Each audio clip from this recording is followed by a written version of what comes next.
There's the good old legal jargon that you've come to know and love at the beginning of my videos. That's right. Welcome back. I missed you. You're in the place to be. Reviews. 135 subscribers at the time of this video. Please consider smacking that button and making me one of your favorites. Ding the bell for notifications. Remember, dude, stop. If you're underage, this video is not for you. Please. Welcome to the Fandom Menace. Now, let's talk about toxic fandom, shall we? Star Wars. It's time to accept that the real problem is the fans, according to Dustin Pinney. We're just going to go through some of this article here because we're going to look at some tweets in a bit here, but we're just going to read through a couple paragraphs here. There are many legitimate reasons for not liking the recent Star Wars sequel trilogy. How you feel about a story is a matter of taste. The Star Wars franchise has existed for more than 40 years, and it means different things to different people. Therefore, any new installment is virtually guaranteed to face criticism, because it's impossible to please everyone. Where Star Wars fans run into problems, however, is in their extreme reactions to the new films. Well, that's because the new films have not been good objectively. The critics blew their load over The Last Jedi because they virtue signaled for Rian Johnson's choices for ham-fisted representation, diversity quotas, and box checking at the expense of story because he turned in a first draft. So fans lash out not because the movies didn't suit their personal taste, but because they offend their sense of identity. From review bombing to outright hate speech, negativity swirling around Star Wars isn't coming from objectively bad filmmaking, it's coming from the fans themselves. This argument has been proven false time and time again. So skipping ahead here, when looking at many of the criticisms of the sequel trilogy, a lot of unrest centers around what a fan thought or hoped would happen. Following the 2015 release of The Force Awakens, fans came together to theorize about a number of the film's unresolved story threads, including Rey's parentage, Snoke's origin, and speculation regarding Rey and Kylo's perceived romance. There's a spoiler alert for what this article is, what we're going to finish with here, and the point of this is, who is the true toxic fan base? After 2 years of furious debate, 2017's The Last Jedi revealed Rey's parents were nobodies, unceremoniously killed Snoke, and didn't allow Reylo to come to fruition, which is the only thing that's good.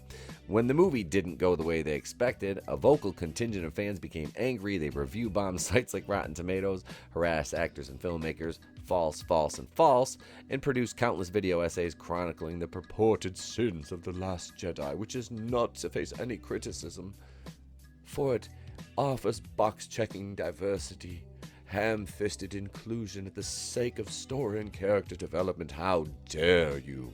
How dare you insult that? How dare you, you racist, sexist, bigot, neckbeard, incel, basement-dwelling alt-right trolls? How dare you insult The Last Jedi and its virtuous director Rian Johnson of the House of Roundhead, such a fine human being? A man who all should inspire to be like. That's basically what the media tries to fucking act like. And they say, we're gatekeeping. You're gatekeeping franchises away from minorities and women. No, nobody's doing that. Literally, nobody's doing that.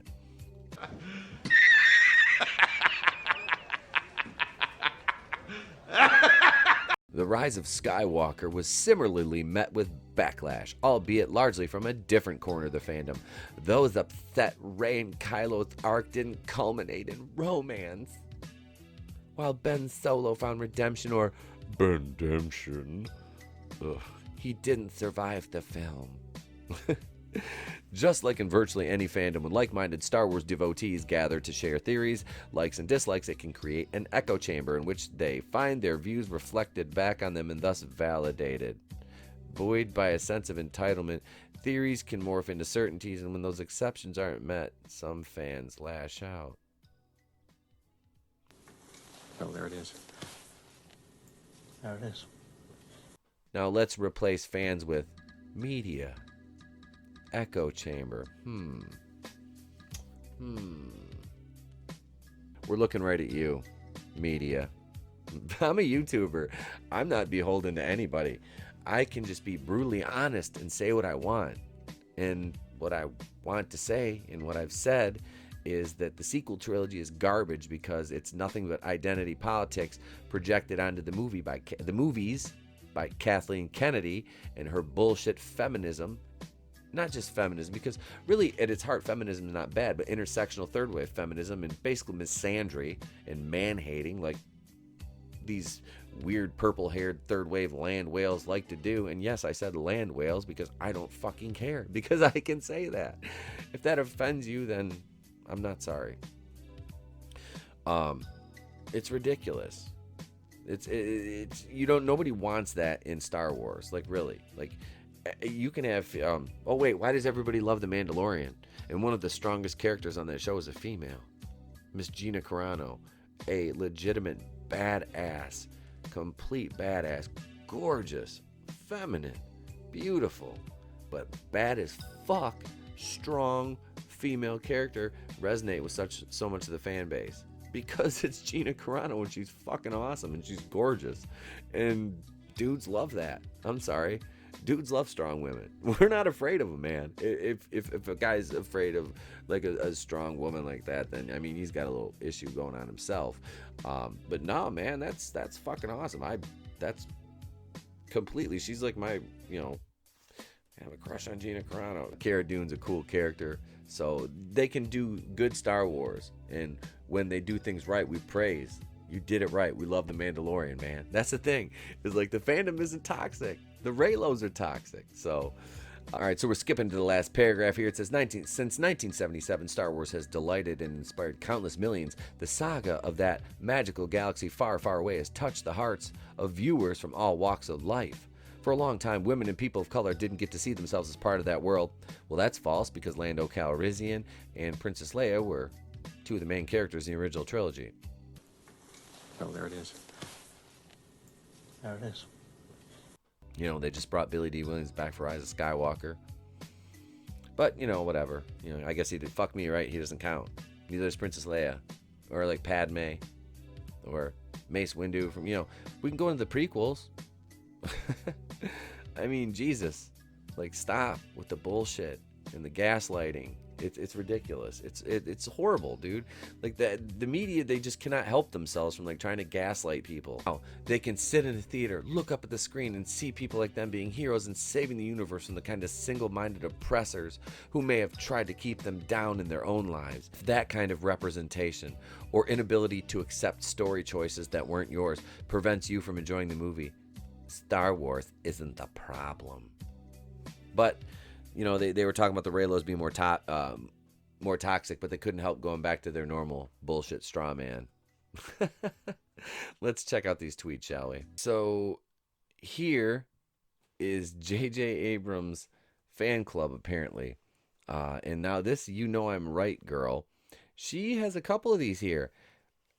At J.J. Abrams, I'm going to kill you just like you did with Ben. At Laura, a.k.a. Ben Slut, I'm going to kill J.J. Abrams with my own hands. I'm sure you kill a lot of Hot Pockets there, Slim.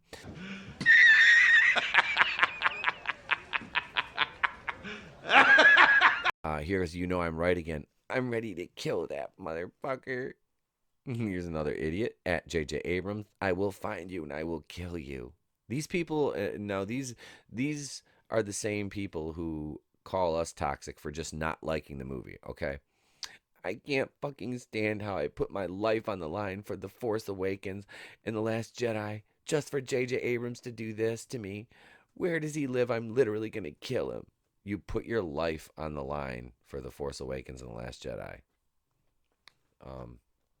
This is mental illness at its best. I think some of these people are probably on the spectrum. I want J.J. Abrams' head on a platter. It's official. I'm going to kill J.J. Abrams.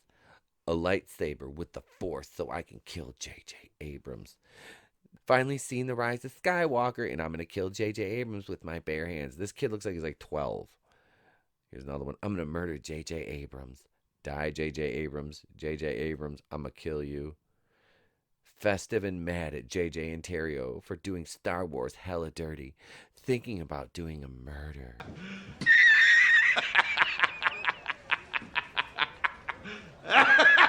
But wait, there's more. Fuck you at J.J. Abrams. Fuck you, Disney. Fuck you all. Clutching pearls. I want to cry, but I can't because I'm at work, and all I can say is, fuck you, J.J. Abrams. That was the first time Ben Solo looked properly alive, and to take it away so quickly after a lifetime of manipulation and cruelty is psychopathic and ridiculous. Fuck you, at J.J. Abrams. At J.J. Abrams, what the fuck is wrong with you? That's from Ben Solo. Deserved better.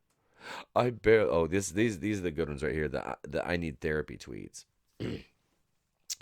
I barely ate today. It's 2:40 a.m. and I'm not even sleepy. What the fuck is wrong with me? Oh my god, you will be hearing from my lawyers at J.J. Abrams. Oh, there it is. There it is. Fuck you, Disney Plus, J.J. Abrams, Lucasfilm. Fuck you. Fuck you, fuck you, fuck you, fuck you, J.J. Abrams. I managed to sleep 5 hours today, the most since last Tuesday. Still crying. Here's another one. Allow me to ask you what the fuck you think you're doing, J.J. Abrams. Hey, at J.J. Abrams, fuck you. Bring Ben Solo back. With kind regards, Matt. Currently feeling very emotional and vulnerable due to the new Star Wars. Fuck you, J.J. Abrams, for making me feel like this. I think it's your brain. There's something upstairs, not... The synapses aren't firing right there, Dad.